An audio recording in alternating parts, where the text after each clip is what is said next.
Chiru please ನನಗೂ ಹೇಳು, ವಿಕ್ರಮ್ ಅವರಿಗೆ ಹೇಗೆ ಸಿಕ್ಕ ಅಂತ. ಆ ಒಂದು ವಿಷಯ ತಿಳಿದೆ ಅದೆಷ್ಟು ಒದ್ದಾಡ್ತಿದ್ದೀನಿ ಗೊತ್ತಾ ನಾನು. ಪ್ಲೀಸ್ ಚಿರು ಹೇಳು. ಹೇಳ್ತೀನಿ ಸಾನು, ಆದರೆ ಈಗ ಬೇಡ. ಟೈಮ್ ನೋಡು, ಆಗಲೇ ತಡ ಆಯಿತು. ಮನೇಲಿ ಎಲ್ಲರೂ ನಮಗಾಗಿ ಕಾಯ್ತಿರ್ತಾರೆ. ಮೊದಲು ಮನೆಗೆ ಹೋಗುವ. ಸಮಯ ಬರಲಿ, ಆಗ ನಾನೇ ಎಲ್ಲ ಹೇಳ್ತೀನಿ. ಈಗ ಹೇಗಿದ್ರು ಅತ್ತೆ ಮಾವ ಸಿಕ್ಕಿದ್ದಾರೆ, ಜೊತೆಗೆ ವಿಕ್ರಮ್ನೇ ಅಪ್ಪು ಅಂತ ಗೊತ್ತಾಯಿತು ಅಲ್ವಾ.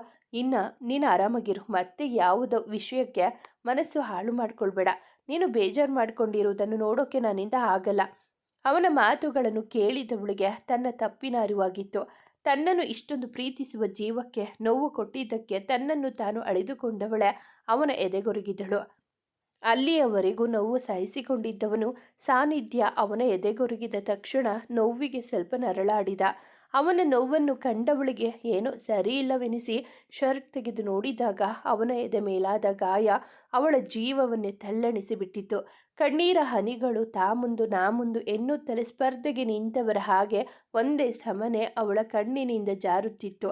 ಅವಳ ಅಳುವನ್ನು ನೋಡದಾದ ಚಿರು, ನನಗೇನು ಆಗಿಲ್ಲಮ್ಮ, ಇದು ಒಂದು ಚಿಕ್ಕ ಗಾಯ ಅಷ್ಟೆ, ಇಷ್ಟಕ್ಕೆ ಹೀಗೆ ಹತ್ತಾರೆ, ಮುಂದೆ ನನಗೇನಾದರೂ ಆದರೆ. ಅವನ ಮಾತು ಪೂರ್ತಿಯಾಗುವ ಮೊದಲೇ ಅವನ ಕೆನ್ನೆಯ ಮೇಲೆ ಸಾನ್ನಿಧ್ಯಳ ಬೆರಳಚ್ಚು ಮೂಡಿತ್ತು. ಚಿರು ಮೇಲೆ ಮೊದಲ ಬಾರಿಗೆ ಕೈ ಮಾಡಿತು. ಚಿರುಗಿಂತ ಜಾಸ್ತಿ ಸಾನ್ನಿಧ್ಯಗೆ ನೋವು ನೀಡಿತ್ತು. ಅವನಿಂದ ದೂರ ಸರಿದವಳೆ ಮತ್ತದೆ ಕಲ್ಲಿನ ಮೇಲೆ ಬಂದು ಕುಳಿತವಳ ಕಣ್ಣಿನಿಂದ ಕಣ್ಣೀರ ಹನಿಗಳು ಜಾರುತ್ತಲಿದ್ದವು. ಮನಸ್ಸನ್ನು ತಹಬದಿಗೆ ತರಲು ಆಕೆಯು ಮಾಡಿದ ಪ್ರಯತ್ನಗಳೆಲ್ಲವೂ ವಿಫಲವಾಗಿದ್ದವು. ಚಿರು ಅವಳ ಮುಂದೆ ಬಂದು ಮಂಡಿಯೂರಿ ಕುಳಿತವನೇ ತನ್ನ ಬೊಗಸೆಯಲ್ಲಿ ಆಕೆಯ ಮುಖವನ್ನು ಹಿಡಿದು, ಸಾರಿ ಕಣೆ, ನಾನು ಹೇಳಿದ್ದು ಆ ಅರ್ಥದಲ್ಲಿ ಅಲ್ಲ. ಪೊಲೀಸ್ ಆಗಿರುವ ನನಗೆ ಈ ರೀತಿಯ ಅಪಾಯಗಳಾಗುವುದು ಸಹಜ. ಇದು ಈಗ ಮಾತ್ರ ಅಲ್ಲ, ಮುಂದೆ ನಮ್ಮಿಬ್ಬರ ಮದುವೆ ಆದ ನಂತರವೂ ಈ ರೀತಿಯ ಘಟನೆಗಳು ಸಂಭವಿಸಬಹುದು. ಅಂತಹ ಸಂದರ್ಭದಲ್ಲಿ ನೀನು ಇದೇ ರೀತಿ ಅಳುತ್ತಾ ಕುಳಿತರೆ ಮನೆಯವರಿಗೆಲ್ಲ ಧೈರ್ಯ ಮಾಡಿ ಸಮಾಧಾನ ಮಾಡುವರ್ಯಾರು? ಅದಕ್ಕೆ ಹೇಳ್ತಾ ಇರೋದು, ನೀನು ಆದಷ್ಟು ಧೈರ್ಯವಾಗಿರುವುದನ್ನು ಅಭ್ಯಾಸ ಮಾಡಿಕೊಳ್ಳಬೇಕು. ಏನೇ ಆದರೂ ನಾನು ನಿನ್ನ ಕೈ ಬಿಡುವುದಿಲ್ಲ. ಸಂದರ್ಭ ಯಾವುದೇ ಇರಲಿ ಧೈರ್ಯವಾಗಿ ನಿಂತು ಒಟ್ಟಿಗೆ ಎದುರಿಸೋಣ. ನಾ ಎಂದಿಗೂ ನಿನ್ನ ಜೊತೆ ಇರುವೆ ಎಂದವನೇ ಅವಳ ಹಣೆಗೆ ಚುಂಬಿಸಿದ. ಅದುವೇ ಭರವಸೆಯ ಶ್ರೀರಕ್ಷೆ ಆಕೆಯ ಪಾಲಿಗೆ. ಅವಳ ಅಳುವು ನಿಂತಿಲ್ಲವಾದರೂ ಮನಸ್ಸಿಗೆ ಸ್ವಲ್ಪ ನಿರಾಳವೆನಿಸಿದ್ದಂತೂ ಸುಳ್ಳಲ್ಲ. ಅವನ ಮಾತುಗಳು ಅವಳ ಕಿವಿಗಳಿಗೆ ತಲುಪಿದವೋ ಇಲ್ಲವೋ ತಿಳಿದಿಲ್ಲ. ಆದರೆ ಅವನು ಹೇಳುವ ಮಾತುಗಳಿಗೆ ಮೂಕ ಬಸವನ ಹಾಗೆ ತಲೆಯಾಡಿಸುತ್ತಿದ್ದವಳ ದೃಷ್ಟಿ ಇದ್ದದ್ದು ಮಾತ್ರ ಚಿರುಗೆ ಆದ ಗಾಯದ ಮೇಲೆಯೇ. ತನ್ನವಳ ನೋಟವನ್ನು ಅರ್ಥೈಸಿಕೊಂಡವನ ಹಾಗೆ ಚಿರು ನಿನ್ನೆ ನಡೆದ ಘಟನೆಯ ಬಗ್ಗೆ ವಿವರಿಸತೊಡಗಿದ. ನಿನ್ನೆ ರಾತ್ರಿ ನಿನ್ನ ನೋಡಬೇಕು ಅಂತ ನಿನ್ನ ರೂಮಿಗೆ ಬರುತ್ತಿರುವಾಗ ಎಮರ್ಜೆನ್ಸಿ ಇಮಿಡಿಯೇಟ್ ಆಗಿ ಸ್ಟೇಷನ್ಗೆ ಬನ್ನಿ ಅಂತ ಡಿಪಾರ್ಟ್ಮೆಂಟಿಂದ ಕಾಲ್ ಬಂತು. ನಾನು ಸರಿ ಆಯಿತು ಈಗಲೇ ಬರ್ತೀನಿ ಅಂತ ಹೇಳಿ ಹೊರಟೆ. ಆದರೆ ಅಪ್ಪನಿಗಾಗಲಿ ಅರ್ಜುನ್ಗಾಗಲಿ ಈ ವಿಷಯ ತಿಳಿದಿರಲಿಲ್ಲ. ನಾನು ಅಲ್ಲಿಂದ ಬಂದ ನಂತರ ಹೇಳಿದರಾಯಿತು ಅಂದುಕೊಂಡು ಸ್ಟೇಷನ್ಗೆ ಹೋದೆ. ಆಗಲೇ ನನಗೂ ತಿಳಿದಿತ್ತು ಇದು ಒಂದು ದೊಡ್ಡ ಸ್ಮಗ್ಲಿಂಗ್ ಕೇಸ್ ಸಂಬಂಧಪಟ್ಟಿರೋದು ಅಂತ. ನಮಗೆ ಬಂದ ಮಾಹಿತಿ ಪ್ರಕಾರ ಆಸ್ಪತ್ರೆಗಳಿಗೆ ಸಾಗಿಸುವ ಔಷಧಿಗಳ ಗಾಡಿಯಲ್ಲಿ ಔಷಧಿಗಳ ಹೆಸರಿನಲ್ಲಿ ಡ್ರಗ್ಸ್ ಸಪ್ಲೈ ಆಗ್ತಿತ್ತು. ಈ ಗಾಡಿಯನ್ನು ಸೀಜ್ ಮಾಡುವಾಗ ಅಲ್ಲಿದ್ದ ಡ್ರೈವರ್ ಹಾಗೆ ಅವನ ಜೊತೆಗೆ ಇದ್ದ ಉಳಿದ ಇಬ್ಬರು ತಪ್ಪಿಸಿಕೊಳ್ಳಲು ಪ್ರಯತ್ನಿಸಿದರು. ಅವರನ್ನು ಹಿಡಿಯಲು ಹೋದಾಗ ಒಬ್ಬ ತನ್ನ ಕೈಯಲ್ಲಿದ್ದ ಚಾಕುವಿನಿಂದ ಏನೂ ಆಗಿಲ್ಲ, ಈ ಥರ ಚಿಕ್ಕ ಗಾಯ ಆಯಿತು ಅಷ್ಟೆ ಎಂದವನ ಮಾತಿಗೆ ಕೋಪಗೊಂಡ ಸಾನ್ನಿಧ್ಯ, ಏನಷ್ಟೇ, ನಿನ್ನ ತಲೆ ಇಷ್ಟು ದೊಡ್ಡ ಗಾಯ ಆಗಿದೆ, ಚಿಕ್ಕ ಗಾಯ ಅಂತೀಯ? ಅಟ್ಲೀಸ್ಟ್ ಆಸ್ಪತ್ರೆಗೆ ಹೋಗಬೇಕು ಅನ್ನೋ ಕಾಮನ್ ಸೆನ್ಸ್ ಇಲ್ವ ನಿನಗೆ? Hey Sanu, common sense is not so common ಅಂತ ನಿಮಗೆ ಗೊತ್ತಿಲ್ವಾ? ಅಷ್ಟಕ್ಕೂ ಡಾಕ್ಟರ್ ನೀನೇ ಇರುವಾಗ ಮತ್ತ್ಯಾಕೆ ನಾನು ಹಾಸ್ಪಿಟಲ್ಗೆ ಹೋಗಲಿ ಎಂದವನೇ ಅವಳಿಗೆ ಕಣ್ಣೊಡೆದ. ತನಗೆ ಏನಾದರೂ ತನ್ನವರಿಗಾಗಿ ಎಲ್ಲವನ್ನು ಸಹಿಸುವ ತನ್ನವನ ಮೇಲೆ ಮತ್ತಷ್ಟು ಗೌರವ ಪ್ರೀತಿ ಅವಳಿಗೆ. ಅವನ ಕೈ ಹಿಡಿದು ಕರೆದುಕೊಂಡು ಬಂದವಳೆ ಕಾರಿನಲ್ಲಿ ಕೂರಿಸಿ ತಾನೇ ಡ್ರೈವ್ ಮಾಡಿ ಹಾಸ್ಪಿಟಲ್ಗೆ ಕರೆದುಕೊಂಡು ಬಂದಳು. ತಮ್ಮದೇ ಆಸ್ಪತ್ರೆಯಾಗಿದ್ದರಿಂದ ತಾನೇ ತನ್ನವನ ಗಾಯಕ್ಕೆ ಬ್ಯಾಂಡೇಜ್ ಮಾಡಿ ಸೆಫ್ಟಿಕ್ ಆಗಬಾರದೆನ್ನುವ ಉದ್ದೇಶದಿಂದ ಇಂಜೆಕ್ಷನ್ ಮಾಡಲು ಹೊರಟವಳ ಕೈ ಹಿಡಿದ ಚಿರು. ಸಾನು ಪ್ಲೀಸ್ ಕಣೆ, ಹೇಗಿದ್ರೂ ಈಗ ಬ್ಯಾಂಡೇಜ್ ಮಾಡಿದ್ದೀಯ ಅಲ್ವಾ, ಗಾಯ ಆದಷ್ಟು ಬೇಗ ವಾಸಿಯಾಗುತ್ತೆ, ಈ ಇಂಜೆಕ್ಷನ್ ಎಲ್ಲ ಬೇಡ ಪ್ಲೀಸ್. ಆಗಲೇ ಸಾನ್ನಿಧ್ಯಳಿಗೆ ತಿಳಿದಿದ್ದು ಇಂಜೆಕ್ಷನ್ ಭಯಕ್ಕೆ ಸಿಡುಕು ಮುದಿಸಿದ್ದಪ್ಪ ಹಾಸ್ಪಿಟಲ್ಗೆ ಹೋಗಿಲ್ಲ ಅಂತ. ಅಲ್ಲ, ಯಾರಿಗೂ ಹೆದರದ ಈ ದುರ್ವಾಸ್ಮುನಿ ಆಫ್ಟರ್ ಆಲ್ ಈ ಸಣ್ಣ ಸೂಜಿಗೆ ಹೆದರುವುದಾ? ಆ ಯೋಚನೆಗೆ ನಗು ತರಿಸಿದರು ಅವಳಿಗೆ. ಆದರೆ ಚಿರು ಮುಂದೆ ನಗುವ ಸಾಹಸ ಮಾಡಲಿಲ್ಲ. ಸಣ್ಣ ಮಕ್ಕಳನ್ನು ಸಂತೈಸುವ ಹಾಗೆ ಚಿರುನ ಸಂತೈಸಿದ ಸಾನು, ಚಿರು, ನಿನಗೆ ಭಯ ಆಗುತ್ತೆ ಅನ್ನೋದಾದರೆ ನನ್ನ ಕಣ್ಣುಗಳನ್ನೇ ನೋಡು, ಆಗ ನಿನಗೆ ಯಾವ ಭಯನೂ ಆಗುವುದಿಲ್ಲ ಎನ್ನುತ್ತಲೇ ಚಿರುಗೆ ನೋವಾಗದ ಹಾಗೆ ಇಂಜೆಕ್ಷನ್ ನೀಡಿ ತನ್ನ ಕೆಲಸ ಮಾಡಿ ಮುಗಿಸಿದ್ದಳು. ಸಾನ್ನಿಧ್ಯಳ ಕಣ್ಣುಗಳನ್ನು ನೋಡುತ್ತಲೇ ಕಳೆದು ಹೋಗಿದ್ದ ಚಿರುಗೆ ಇಂಜೆಕ್ಷನ್ ನೀಡಿದ್ದು ಸಹ ಗೊತ್ತಾಗಲಿಲ್ಲ. ಒಂದಷ್ಟು ಮಾತ್ರೆಗಳನ್ನು ಚಿರುಗೆ ನೀಡಿದ ಸಾನ್ನಿಧ್ಯ ಟೈಮ್ ಟು ಟೈಮ್ ಸರಿಯಾಗಿ ತಗೋಬೇಕು ಎಂದು ವಾರ್ನ್ ಮಾಡಿದವಳೆ ಅವನನ್ನು ಬಳಸಿಯೇ ಕಾರಿನ ಬಳಿ ಕರೆದುಕೊಂಡು ಬಂದಳು. ಈ ಬಾರಿ ಸಾನ್ನಿಧ್ಯ ಎಷ್ಟೇ ಬೇಡವೆಂದರೂ ಅವಳ ಮಾತು ಕೇಳದ ಚಿರು ತಾನೇ ಡ್ರೈವ್ ಮಾಡುವುದಾಗಿ ಹೇಳಿ ಡ್ರೈವಿಂಗ್ ಸೀಟ್ನಲ್ಲಿ ಕುಳಿತುಕೊಂಡ. ಸಾನ್ನಿಧ್ಯ ಮರು ಮಾತನಾಡದೆ ಅವನ ಪಕ್ಕ ಬಂದು ಕುಳಿತುಕೊಂಡವಳ ಚಿತ್ತ ರಸ್ತೆಯ ಮೇಲಿತ್ತು. ಮೌನ ಸಂಭಾಷಣೆ ನಡುವೆಯೇ ಇಬ್ಬರು ಮನೆ ಸೇರಿದರು. ಎಲ್ಲರೂ ಸಡಗರ ಸಂಭ್ರಮದಿಂದ ಮನೆಯ ತುಂಬ ಓಡಾಡುತ್ತಿದ್ದರೆ ಆ ಸಂಭ್ರಮವನ್ನು ಸಂಭ್ರಮಿಸುವ ಪರಿಸ್ಥಿತಿ ಆಕೆಯದಾಗಿರಲಿಲ್ಲ. ಗತಿಸಿದ ಹಾಗೂ ಗತಿಸುತ್ತಿರುವ ಸಂಗತಿಗಳು ಅವಳ ಮನಸ್ಸನ್ನು ಛಿದ್ರ ಛಿದ್ರವಾಗಿಸಿದ್ದವು. ಯಾರೊಂದಿಗೂ ಮಾತನಾಡಲು ಇಚ್ಛಿಸದ ಸಾನ್ನಿಧ್ಯ ತನ್ನ ಕೋಣೆ ಸೇರಿದವಳೆ ಮನಸಾರೆ ಹತ್ತು ತನ್ನ ದುಃಖವನ್ನು ನಿಯಂತ್ರಿಸುವ ವ್ಯರ್ಥ ಪ್ರಯತ್ನ ಮಾಡಿ ಸೋತು ಹೋದಳು. ಪದೇ ಪದೇ ಆ ಗುರುಗಳು ಹೇಳಿದ ಮಾತುಗಳ ಕಿವಿಯಲ್ಲಿ ಮಾರ್ದನಿಸುತ್ತಿದ್ದವು. ನಿದ್ರೆ ಎನ್ನುವ ಆಕೆಯ ಬಳಿ ಸುಳಿಯದ ದಿನಗಳೇ ಆಗಿದ್ದವು. ಕಣ್ಣು ಮುಚ್ಚುವುದಕ್ಕೂ ಅವಳ ಮನಸ್ಸು ಒಪ್ಪುತ್ತಿರಲಿಲ್ಲ. ತನ್ನವರಿಗೆ ಏನಾದರೂ ಆದರೆ ಎನ್ನುವ ಭಯವೇ ಸಾನ್ನಿಧ್ಯಳನ್ನು ಮತ್ತಷ್ಟು ಬೆಚ್ಚಿ ಬೀಳಿಸುತ್ತಿತ್ತು. ಗಗನ್ ಸತ್ತು ಅದಾಗಲೇ ವಾರಗಳ ಕಳೆದಿದ್ದವು. ಶಕ್ತಿ ಎಲ್ಲವನ್ನು ಮರೆತು ಮತ್ತೆ ತನ್ನ ದಂಧೆಗಳಲ್ಲಿ ತೊಡಗಿಕೊಂಡಿದ್ದರು. ಆದರೆ ಪ್ರತೀಕಾರದ ಜ್ವಾಲೆ ಮಾತ್ರ ಆರಿರಲಿಲ್ಲ. ಪವನ್, ನಾನು ಹೇಳಿದ ಕೆಲಸ ಏನಾಯಿತು? ನಿಂಗೆ ಇನ್ನು 2 ದಿನ ಮಾತ್ರ ಟೈಮ್ ಕೊಡ್ತೀನಿ. ಅಷ್ಟರಲ್ಲಿ ನನ್ನ ಮಗನ ಸಾವಿಗೆ ಕಾರಣನಾದವನ ಕುಟುಂಬದವರೆಲ್ಲರೂ ನರಳಿ ನರಳಿ ಸಾಯಬೇಕಷ್ಟೆ. ಬಾಸ್, ಅದರ ಬಗ್ಗೆ ನೀವೇನು ಚಿಂತಿಸಬೇಡಿ. ನಮ್ಮ ಗಗನ್ ಸಾವಿಗೆ ಕಾರಣನಾದವನ ಕುಟುಂಬದವರಿಗೆಲ್ಲ ಅದಾಗಲೇ ಮುಹೂರ್ತ ಫಿಕ್ಸ್ ಮಾಡಿ ಆಗಿದೆ. ಅದಕ್ಕಾಗಿ ರಾಜಸ್ಥಾನದಿಂದ ಜನ ಬರ್ತಾ ಇದ್ದಾರೆ. ಅವರೆಲ್ಲ ಇದರಲ್ಲಿ ತುಂಬ ಎಕ್ಸ್ಪೀರಿಯನ್ಸ್ ಇರೋರು. ಒಂದೇ ಒಂದು ಸುಳಿವನ್ನು ಸಹ ಅವರು ಉಳಿಸುವುದಿಲ್ಲ. ನಮ್ಮ ಡೇವಿಡ್ ಅವರನ್ನು ಇಲ್ಲಿಗೆ ಕಳಿಸ್ತಾ ಇರೋದು ಬಾಸ್. ವೆಲ್ ಡನ್ ಮೈ ಬಾಯ್. ಆದಷ್ಟು ಬೇಗ ಅವರ ಸಾವಿನ ಸುದ್ದಿ ನನ್ನ ಕಿವಿಗೆ ತಲುಪಬೇಕು.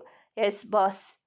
ಮನಸ್ಸಿನ ನೋವನ್ನು ಕಡಿಮೆ ಮಾಡಿಕೊಳ್ಳುವ ಸಲುವಾಗಿ ಆಶ್ರಮಕ್ಕೆ ಬಂದವಳ ಮನಸ್ಸು ಮತ್ತಷ್ಟು ರಾಡಿಯಾಗಿತ್ತು.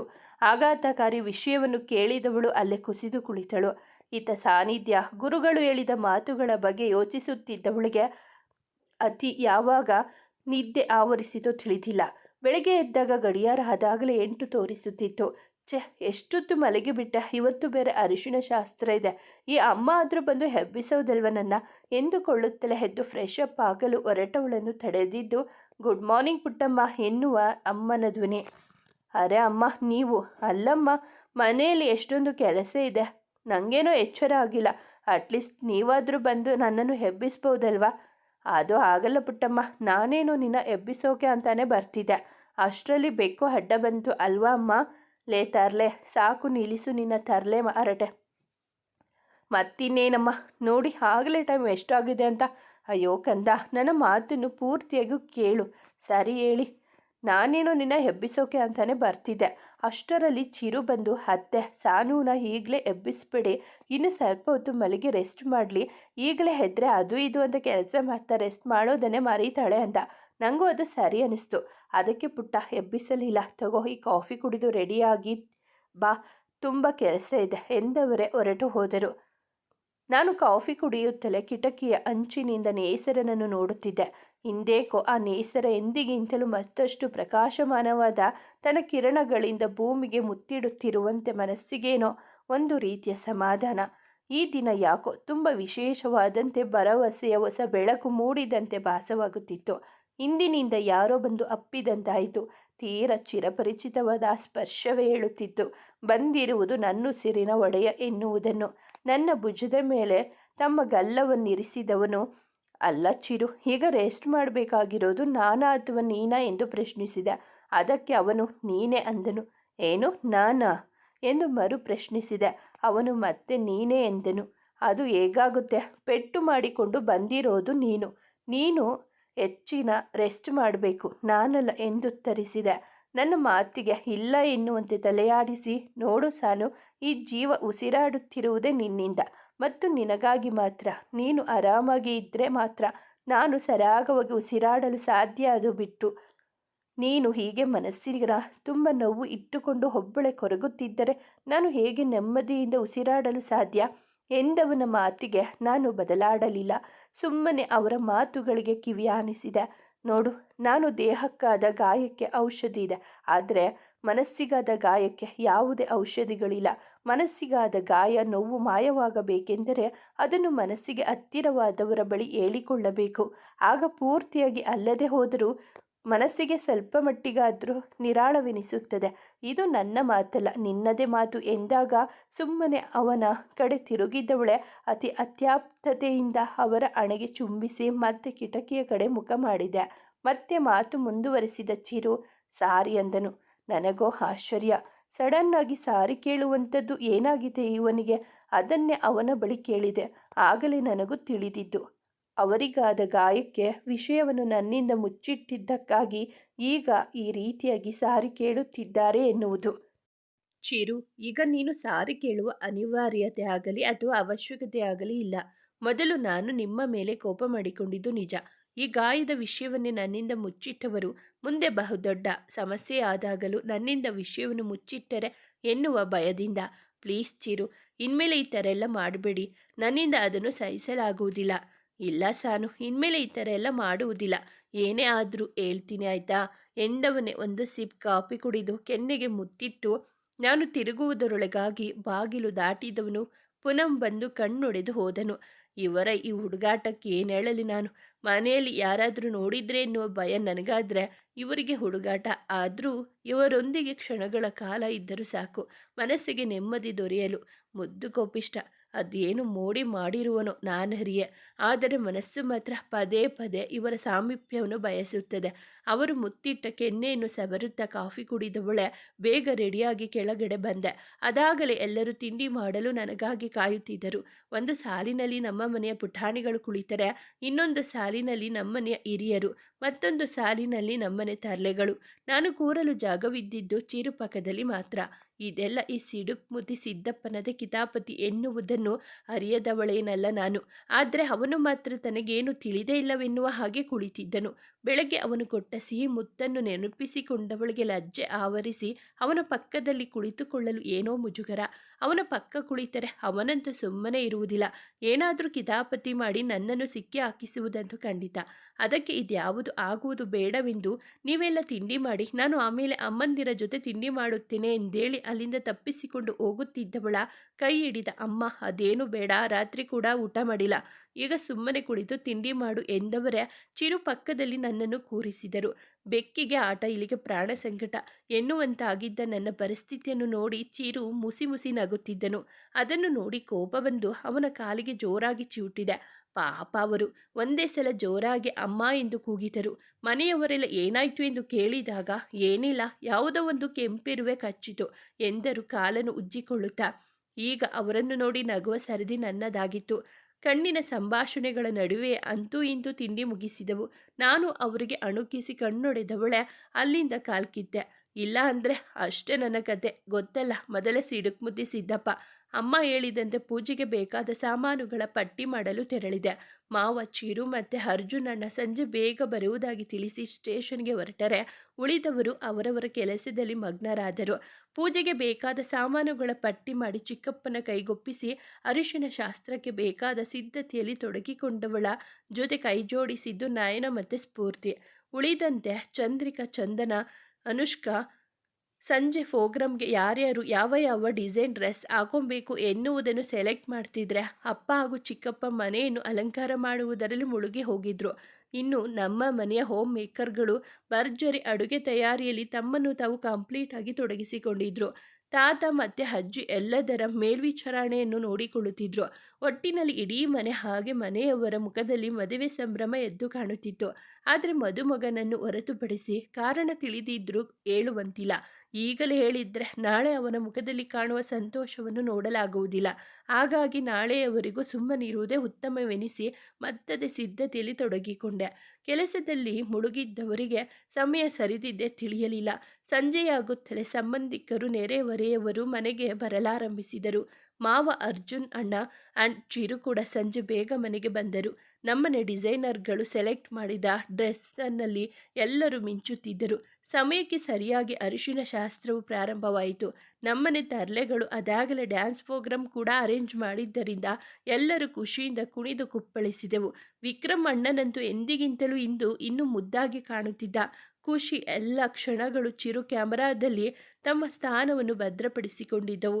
ನಾಳೆ ಬೆಳಗ್ಗೆ ಮದುವೆ ಇದ್ದಿದ್ದರಿಂದ ಎಲ್ಲರೂ ಫಾರ್ಮ್ ಹೌಸ್ಗೆ ನಡೆದು ನಾವು ಹೋಗುವ ಮೊದಲೇ ಹುಡುಗಿ ಮನೆ ಕಡೆಯವರು ಫಾರ್ಮ್ ಹೌಸ್ಗೆ ಬಂದಿದ್ದರು. ಎಲ್ಲರ ಮುಖದಲ್ಲಿಯೂ ಒಂದು ತೆರೆನಾದ ಸಂತೋಷ ಮನೆ ಮಾಡಿತ್ತು. ಮದುಮಗಳಂತೂ ತುಂಬ ಸುಂದರವಾಗಿ ಲಕ್ಷಣವಾಗಿ ಕಾಣುತ್ತಿದ್ದಳು. ಮುಹೂರ್ತ 8 ಗಂಟೆಗೆ ಇದ್ದಿದ್ದರ ಎಲ್ಲರೂ ಬೇಗ ಮುಗಿಸಿಕೊಂಡೆವು. ಬೆಳಗ್ಗೆಯಿಂದ ವಿರಾಮವಿಲ್ಲದೆ ಕೆಲಸ ಮಾಡಿದ್ದರ ಪ್ರಭಾವ ನಿದ್ರಾದೇವಿ ಎಲ್ಲರನ್ನೂ ತನ್ನ ತೆಕ್ಕೆಗೆ ಎಳೆದುಕೊಂಡಿದ್ದಳು. ಇತ್ತ ಅಮೃತ ಆಶ್ರಮದಿಂದ ಬಂದವಳ ಮನಸ್ಸು ಗೊಂದಲದ ಗೂಡಾಗಿತ್ತು.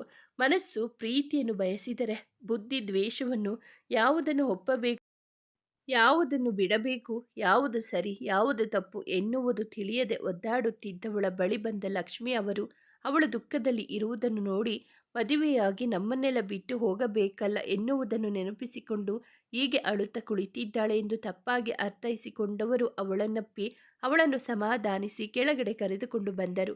ಆದರೆ ಅವಳ ಮನಸ್ಸಿನಲ್ಲಿ ಎದ್ದಿರುವ ಬಿರುಗಾಳಿಯ ಅರಿವು ಯಾರಿಗೂ ಇರಲಿಲ್ಲ. ಅದಾಗಲೇ ಅರಿಶಿನ ಶಾಸ್ತ್ರಕ್ಕೆ ಎಲ್ಲವೂ ಸಜ್ಜಾಗಿತ್ತು. ಮುತ್ತೈದೆಯರೆಲ್ಲರೂ ಅಮೃತಾಳನ್ನು ಗೊಂಬೆಯಂತೆ ರೆಡಿ ಮಾಡಿದರು. ಆದರೆ ಅವಳ ಮುಖದಲ್ಲಿ ಖುಷಿ ಮಾತ್ರ ಮಾಯವಾಗಿತ್ತು.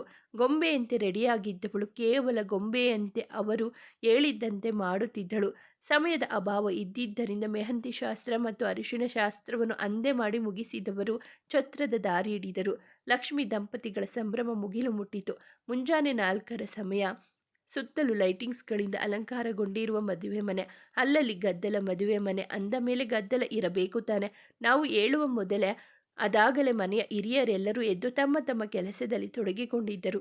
ನಾನು ಸ್ನಾನ ಮಾಡಿ ಬಂದವಳೆ ನಯನ ಹಾಗೂ ಉಳಿದವರನ್ನು ಎಬ್ಬಿಸಿ ಸ್ನಾನಕ್ಕೆ ಹೋಗುವಂತೆ ಒತ್ತಾಯಿಸಿದೆ. ನಂತರ ಎದ್ದು ರೆಡಿಯಾಗಲು ಹೊರಟಳು. ಆದರೆ ಈ 4 ತರ್ಲೆಗಳು ಏಳುವ ಸೂಚನೆ ಕಾಣಲಿಲ್ಲ. ಎಷ್ಟೇ ಎಬ್ಬಿಸುವ ಪ್ರಯತ್ನ ಮಾಡಿದರೂ ಡ್ಯಾನ್ಸ್ ಮಾಡಿ ಸುಸ್ತಾಗಿದೆ ಅಕ್ಕ, ಇನ್ನು ಸ್ವಲ್ಪ ಹೊತ್ತು ಬಿಟ್ಟು ಎದ್ದೇಳ್ತೀನಿ ಎನ್ನುತ್ತಲೇ ಮತ್ತೆ ಮುಸುಕೊದ್ದು ಮಲಗಿದರು. ಇವರನ್ನು ಹೀಗೆ ಬಿಟ್ಟರೆ ಮದುವೆ ಮುಗಿದ್ರೂ ಹೇಳುವುದಿಲ್ಲವೆನಿಸಿ ಕೊನೆಗೆ ವಿಧಿ ಇಲ್ಲದೆ ಅವರ ಮೇಲೆ ನೀರು ಸುರಿದೆ ಎಬ್ಬಿಸಬೇಕಾಯಿತು. ಅಕ್ಕ, ದಿಸ್ ಇಸ್ 3 ಮಚ್. 3 ಮಚ್ಚು ಇಲ್ಲ, 4 ಮಚ್ಚು ಇಲ್ಲ. ಆಗ್ಲಿಂದ ಬಡ್ಕೊತಾ ಇದ್ದೀನಿ, ಎದ್ದೇಳ್ರೋ, ಟೈಮ್ ಆಗುತ್ತೆ ಅಂತ ಮತ್ತೆ ಮತ್ತೆ ಮುಸುಕೊದ್ದು ಮಲಗ್ತಿದ್ದೀರಾ. ನಡೀರಿ ನಡೀರಿ, ಮೊದಲು ಹೋಗಿ ಸ್ನಾನ ಮಾಡಿ ರೆಡಿಯಾಗಿ ಬನ್ನಿ ಎಂದು ಅವರನ್ನು ಕಳುಹಿಸಿದೆ. ನಯನ ಬಂದೊಡನೆ ಅವಳ ಜೊತೆಗೂಡಿ ಇಬ್ಬರು ಕೆಳಗೆ ಬಂದೆವು. ಮನೆಯ ಸದಸ್ಯರೆಲ್ಲರೂ ತಮ್ಮ ತಮ್ಮ ಕೆಲಸಗಳಲ್ಲಿ ತೊಡಗಿಕೊಂಡಿದ್ದರು. 8 ಗಂಟೆ ಮುಹೂರ್ತ ಇದ್ದಿದ್ದರಿಂದ ಎಲ್ಲ ಕೆಲಸಗಳನ್ನು ಬೇಗ ಬೇಗ ಮುಗಿಸಿ ಮದುವೆಗೆ ತಯಾರಿ ಮಾಡಿಕೊಳ್ಳಬೇಕಾಗಿತ್ತು. ಇನ್ನು ಮೊದಲ ಬಾರಿಗೆ ಚಿರು ಸಾಂಪ್ರದಾಯಿಕ ಉಡುಗೆ ತೊಟ್ಟಿದ್ದು. ಪ್ರತಿದಿನ ಯೂನಿಫಾರ್ಮ್ನಲ್ಲಿ ನೋಡುವುದಕ್ಕೂ ಇಂದು ಈ ರೀತಿಯ ಉಡುಗೆಯಲ್ಲಿ ನೋಡುವುದಕ್ಕೂ ಎಷ್ಟೊಂದು ವ್ಯತ್ಯಾಸವಿದೆ. ಬಿಳಿ ಬಣ್ಣದ ಪಂಚೆ, ಅದಕ್ಕೆ ಒಂದು ಹಾಗೆ ಧರಿಸಿದ ಗಾಢ ಕೆಂಪು ಬಣ್ಣದ ಶರ್ಟ್ ಅವನ ಅಂದವನ್ನು ಮತ್ತಷ್ಟು ಹೆಚ್ಚಿಸಿತ್ತು. ಅವನನ್ನು ನೋಡುತ್ತಿದ್ದರೆ ಹೋಗಿ ಮುದ್ದಾಡಬೇಕೆನ್ನುವ ಬಯಕೆ ಪುಟಿದೇಳುತ್ತಿತ್ತು. ಇವನನ್ನು ಹೀಗೆ ನೋಡುತ್ತಿದ್ದರೆ ಕಳೆದು ಹೋಗುವುದು ಖಂಡಿತವೆನಿಸಿ ಬೇರೆ ಕೆಲಸದಲ್ಲಿ ನನ್ನನ್ನು ನಾನು ತೊಡಗಿಸಿಕೊಂಡೆ. ಅರ್ಜುನ್ ಅಣ್ಣನಿಗೆ ಊಟದ ವ್ಯವಸ್ಥೆ ನೋಡಿಕೊಳ್ಳುವ ಜವಾಬ್ದಾರಿ ವಹಿಸಿದ್ದರೆ ನಮ್ಮ ಈ SP ಸಾಹೇಬರಿಗೆ ಬಂದವರನ್ನು ಪ್ರೀತಿಯಿಂದ ಬರಮಾಡಿಕೊಳ್ಳುವ ಜವಾಬ್ದಾರಿ ವಹಿಸಿದರು. ಅವನಿಗೆ ಸಹಾಯ ಮಾಡಲು ಅವನ ಮುದ್ದಿನ ನಾದಿನಿಯರು ಸಹ ಅವರ ಜೊತೆ ಇದ್ದರು. ಸಮಯ ಸರಿಯುತ್ತಲೇ ಮದುವೆ ಕಾರ್ಯಗಳು ಚುರುಕುಗೊಂಡವು. ತೀರ ಹತ್ತಿರದವರಿಗೆ ಮಾತ್ರ ಆಮಂತ್ರಣ ನೀಡಿದ್ದರಿಂದ ಜನಸ್ತೋಮ ಕಡಿಮೆ ಇದ್ದರೂ ಇಡೀ ಫಾರ್ಮ್ ಹೌಸ್ ತುಂಬಿ ಹೋಗಿತ್ತು. ಮಕ್ಕಳಂತೂ ಆ ಕಡೆಯಿಂದ ಈ ಕಡೆಗೆ ಖುಷಿಯಿಂದ ಓಡಾಡುತ್ತಿದ್ದರು. ಎಲ್ಲರೂ ಅವರವರ ಕೆಲಸದಲ್ಲಿ ನಿರತರಾಗಿದ್ದರೆ ಈ ಅರ್ಜುನಣ್ಣ ಮಾತ್ರ ಯಾವುದೋ ಬೇರೆಯದೇ ಕೆಲಸದಲ್ಲಿ ನಿರತನಾಗಿರುವಂತೆ ಗೋಚರಿಸಿತು. ನಾನು ಸಹ ಸುಮ್ಮನೆ ಅವನನ್ನು ನೋಡತೊಡಗಿದೆ. ಅಷ್ಟರಲ್ಲಿ ಅಲ್ಲಿಗೆ ಬಂದ ನಮ್ಮನೆ ತರ್ಲೆಗಳು ಅವನೊಂದಿಗೆ ಮಾತನಾಡಲು ಶುರುವಿಟ್ಟರು. ಇವನು ತನ್ನ ಮನದರಸಿಯ ಚೆಲುವಿಗೆ ಶರಣಾಗಿ ಇವರಾಡುವ ಮಾತುಗಳಿಗೆ ಮೂಕನಂತೆ ತಲೆಯಾಡಿಸುತ್ತಿದ್ದ. ಸ್ಫೂರ್ತಿ, ಅಣ್ಣ, ಆ ಹುಡುಗಿ ತುಂಬ ಮುದ್ದಾಗಿದ್ದಾಳೆ ಅಲ್ವಾ? ಅನು ನಮ್ಮ ಅತ್ತಿಗೆ ಆಗೋರು ಅಂದರೆ ಸುಮ್ಮನೆನಾ? ನಮ್ಮ ಥರ ಸೂಪರ್ ಆಗೇ ಇರ್ತಾರೆ ಅಲ್ವಾ ಅಣ್ಣ? ಅರ್ಜುನ್, ಅಣ್ಣ, ನಿಜ ಕಣ್ರು, ನಿಮ್ಮ ಅತ್ತಿಗೆ ಸೂಪರ್ ಆಗಿದ್ದಾಳೆ. ಅದಕ್ಕೆ ಅಲ್ವಾ ಯಾರಿಗೂ ಸೋಲದ ಈ ಹೃದಯ ಇವಳಿಗೆ ಸೋತಿರೋದು. ಸ್ಫೂರ್ತಿ, ಅಬ್ಬೋ ನಾಚಿಕೆ ನೋಡ್ರಪ್ಪೋ ನಮ್ಮ ಅಣ್ಣನಿಗೆ. ಅನು, ಆದರೂ ಅಣ್ಣ ನೀನು ಏನೇ ಹೇಳು, ನಿನಗಿಂತ ಅತ್ತಿಗೆನೆ ಸೂಪರ್.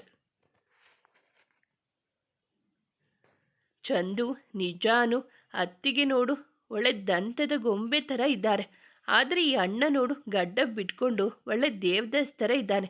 ನನಗೇನೋ ಅವರು ಇವನನ್ನು ಒಪ್ಪಿಕೊಳ್ಳುವುದು ಡೌಟು. ನಮಗೂ ಅದೇ ಡೌಟ್ ಚಂದು. ಪಾಪ ನಮ್ಮ ಅರ್ಜುನಣ್ಣ, ಅವರುಗಳ ಮಾತು ಎಷ್ಟರ ಮಟ್ಟಿಗೆ ಅವನ ಕಿವಿ ತಲುಪಿದವೋ ತಿಳಿದಿಲ್ಲ. ಅವನು ಮಾತ್ರ ಆ ಹುಡುಗಿಯನ್ನು ನೋಡುತ್ತಾ ಕಳೆದೇ ಹೋಗಿದ್ದ. ಆ ಹುಡುಗಿಯೂ ಅಷ್ಟೇ ಸೌಂದರ್ಯ ದೇವತೆಯಂತೆ ಕಂಗೊಳಿಸುತ್ತಿದ್ದಳು.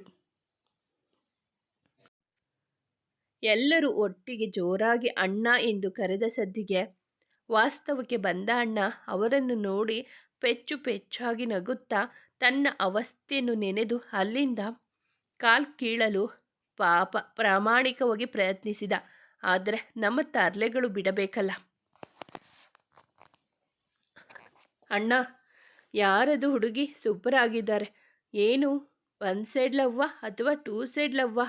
ಏನೇ ಆಗಲಿ ಅಣ್ಣ, ನೀನು ಸೆಲೆಕ್ಷನ್ ಮಾತ್ರ ಸೂಪರ್ ಬಿಡು. ಅತ್ತಿಗೆ ಅಂತೂ ತುಂಬ ಅಂದರೆ ತುಂಬ ಮುದ್ದಾಗಿದ್ದಾರೆ. ನೀನು ಮುಂಚೆನೇ ಈ ವಿಷಯನ ಮನೆಯವರಿಗೆ ಹೇಳಿದ್ದಿದ್ರೆ ಈಗ ವಿಕ್ರಮ್ ಅಣ್ಣನ ಮದುವೆಗೆ ಜೊತೆಗೆ ನಿನ್ನ ಮದುವೆ ಕೂಡ ಆಗ್ತಿತ್ತು. ಒಂದೇ ಮಂಟಪದಲ್ಲಿ 2 ಮದುವೆ ಮಾಡಿದರೆ ಖರ್ಚು ಕಡಿಮೆ ಆಗ್ತಿತ್ತು ಎಂದು ಎಲ್ಲರೂ ಒಟ್ಟಿಗೆ ಹೇಳಿದಾಗ, ಅಬ್ಬೋ ಸಾಕು ಕಣ್ರು, ದಯವಿಟ್ಟು ನಿಮ್ಮ ಪ್ರಶ್ನಾವಳಿಗಳು ಮುಗಿದಿದ್ರೆ ನನ್ನನ್ನು ಬಿಟ್ಟು ಬಿಡಿ. ಅಲ್ಲಿ ನೋಡಿ ಎಲ್ಲರೂ ನನ್ನ ಕರೀತಿದ್ದಾರೆ, ನಾನು ಹೋಗಬೇಕು. ಕಳ್ಳ, ಯಾಕೆ ಹೇಳು? ಆಗ್ಲಿಂದ ಒಳ್ಳೆ ಹಸಿದ ಹೆಬ್ಬುಲಿ ಥರ ಜಿಂಕೆ ಮರಿಯನ್ನು ನೋಡುವ ಹಾಗೆ ಒಂದು ಚೂರು ಕಣ್ಣು ಮಿಟುಕಿಸದೆ ಅತ್ತಿಗೆಯನ್ನು ನೋಡ್ತಿದ್ದೆ. ಪಾಪ ಅವರಿಗೆ ಅದೆಷ್ಟು ದೃಷ್ಟಿಯಾಗಿದೆಯೋ ಏನೋ. ಆಗ ನಿಂಗೆ ಈ ಕೆಲಸ ಎಲ್ಲ ನೆನಪಾಗ್ಲಿಲ್ವಾ? ಈಗ ಬಂದ್ಬಿಟ್ಟ ದೊಡ್ಡದಾಗಿ ಕೆಲಸ ಇದೆ ಅಂತ ಹೇಳ್ಕೊಂಡು. ಅಯ್ಯೋ ತಪ್ಪಾಯ್ತು ಕಣ್ರಮ್ಮ, ಹೋಗಿ ಹೋಗಿ ಈ ಮರಿ ರಾಕ್ಷಸಿಯರ ಕೈಲಿ ತಗಲಾಕೊಂಡಿದ್ದೀನಿ ನೋಡು. ಇನ್ನೇನು ಮಾಡೋದು? ಸರಿ, ಈಗ ನಾನು ಇಲ್ಲಿಂದ ಹೋಗಬೇಕು ಅಂದರೆ ಏನು ಮಾಡಬೇಕು ಅದನ್ನಾದರೂ ಹೇಳಿ.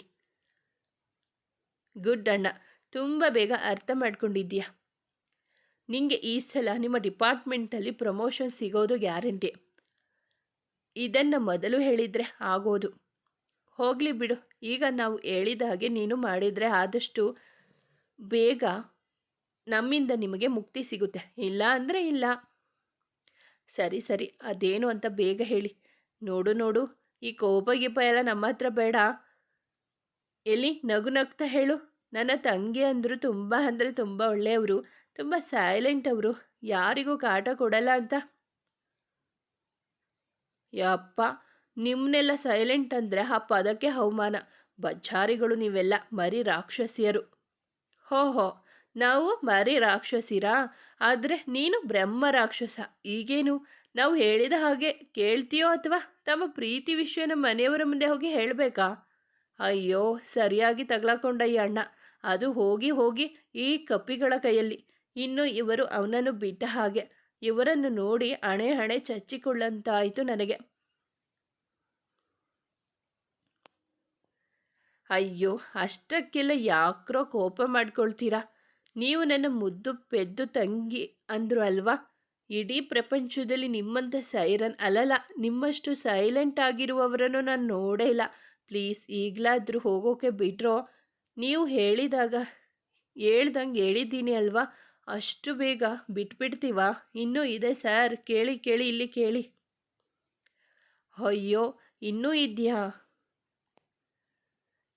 ಇವರನ್ನು ಹೀಗೆ ಬಿಟ್ಟರೆ ಪಾಪ ಅಣ್ಣನನ್ನು ಕಾಡಿಸಿ ಗೋಳಾಡಿಸಿ ಹರಿದು ಮುಕ್ಕುವುದು ಖಂಡಿತ.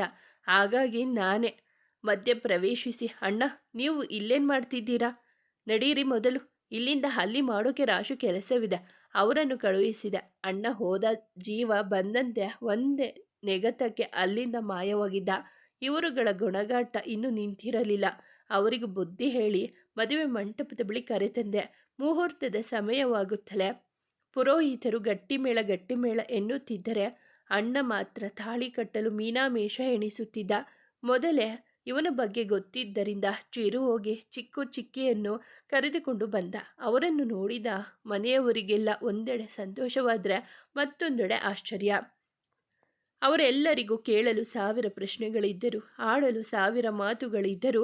ಆದರೆ ಅವರುಗಳಿಗೆ ಮಾತನಾಡಲು, ಪ್ರಶ್ನೆ ಮಾಡಲು ಅವಕಾಶ ನೀಡದ ಚಿರು ವಿಕ್ರಮ್ ಬಳಿ ಬಂದು, ಇವರೇ ನಿನ್ನ ನಿಜವಾದ ಅಪ್ಪ ಅಮ್ಮ. ಪ್ರಶ್ನೆಗಳು ಏನೇ ಇದ್ದರೂ ಅವೆಲ್ಲವೂ ಮದುವೆಯ ನಂತರವೇ. ಮುಹೂರ್ತ ಮೀರುವ ಮೊದಲು ತಾಳಿ ಕಟ್ಟು ಎಂದನು. ಎಲ್ಲರಿಗೂ ಅವನ ಮಾತು ಸರಿ ಎನಿಸಿತು. ವಿಕ್ರಮಣ್ಣ ಕೊನೆಗೂ ತನ್ನ ಅಪ್ಪ ಅಮ್ಮ ಸಿಕ್ಕರೆನ್ನುವ ಖುಷಿಗೆ ಸಂತೋಷದಿಂದಲೇ ತಾಳಿ ಕಟ್ಟಿದ. ಸಪ್ತಪದಿ ತುಳಿದು ಇಬ್ಬರು ಸತಿಪತಿಗಳಾದರು. ಕಾಣದ ಅರುಂಧತಿ ನಕ್ಷತ್ರವನ್ನು ತೋರಿಸಿ ಮನೆಯ ಹಿರಿಯರ ಆಶೀರ್ವಾದವನ್ನು ಪಡೆದರು. ಆದರೆ ಅಮ್ಮನ ಮನಸ್ಥಿತಿ ನೆನಪಿಸಿಕೊಂಡವಳಿಗೆ ಏನೋ ಸಂಕಟ. ಮೊದಲು ಅಮ್ಮನೊಂದಿಗೆ ಮಾತನಾಡಬೇಕು ಎಂದುಕೊಂಡೆ. ಆದರೆ ಅಮ್ಮ ಮಾತ್ರ ನಗುತ್ತಲೇ ಇದ್ರು. ಮನದ ನೋವನ್ನು ಮರೆಮಾಚಿ ಬಂದವರೆಲ್ಲರೂ ಮುದ್ದು ಜೋಡಿಗಳಿಗೆ ಶುಭಾಶಯ ಕೋರಿದರು. ಮುದ್ದಾದ ಫ್ಯಾಮಿಲಿ ಫೋಟೋ ಮನೆಯ ಗೋಡೆಯನ್ನು ಅಲಂಕರಿಸಲು ಸಿದ್ಧವಾಯಿತು. ಮುಂದುವರಿಯುವುದು. ಸ್ನೇಹಿತರೆ, ಈ ಕಥೆ ನಿಮಗೆ ಇಷ್ಟವಾಗಿದ್ದರೆ ದಯವಿಟ್ಟು ಒಂದು ಲೈಕ್ ಮಾಡಿ, ನಮ್ಮ ಚಾನಲನ್ನು ಸಬ್ಸ್ಕ್ರೈಬ್ ಆಗಿ ಪಕ್ಕದಲ್ಲಿರುವ ಬೆಲ್ ಬಟನ್ ಕ್ಲಿಕ್ ಮಾಡಿ. ನಿಮ್ಮ ಫ್ರೆಂಡ್ಸ್ ಆ್ಯಂಡ್ ಫ್ಯಾಮಿಲಿಗೆ ಈ ಕಥೆಯನ್ನು ಶೇರ್ ಮಾಡಿ. ನಿಮ್ಮ ಅನಿಸಿಕೆ ಅಭಿಪ್ರಾಯವನ್ನು ಕಾಮೆಂಟಲ್ಲಿ ತಿಳಿಸಿ. ಕಥೆಯನ್ನು ಕೇಳಿದ್ದಕ್ಕಾಗಿ ಧನ್ಯವಾದಗಳು.